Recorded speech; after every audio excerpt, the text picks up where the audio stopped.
Kita ikuti informasi yang pertama. Masuk musim penghujan, Basarnas Manado himbau warga untuk waspada bencana hidrometeorologi. Wilayah Provinsi Sulawesi Utara sudah mulai masuk musim penghujan yang sering terjadi di akhir tahun.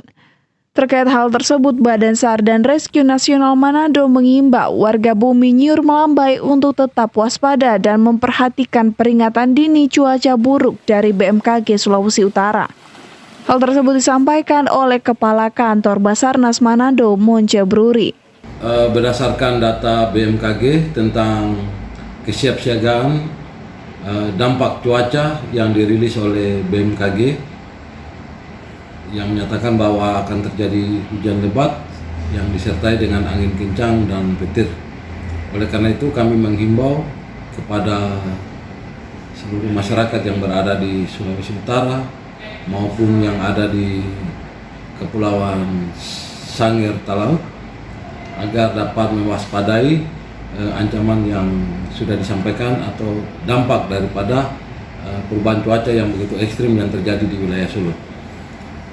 Agar para nelayan, kami himbau kepada para nelayan yang melaksanakan aktivitas agar betul-betul memperhatikan faktor cuaca serta kesiapan daripada alut yang digunakan.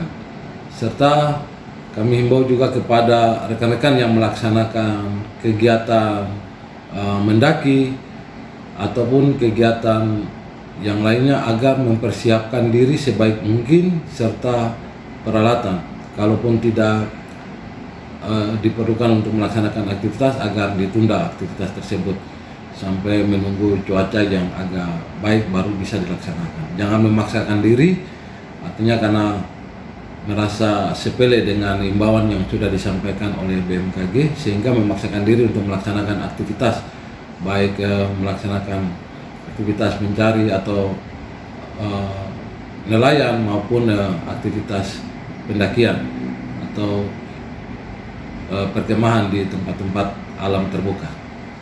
Kepada masyarakat yang berada di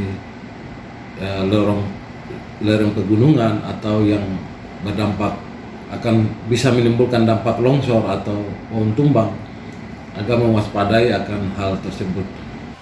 Ia juga menambahkan petugas SAR yang berada di beberapa pos SAR di wilayah Sulawesi Utara senantiasa siap siaga bila terjadi bencana atau peristiwa yang mengancam keselamatan warga. Eka Putra melaporkan untuk Kawanua TV.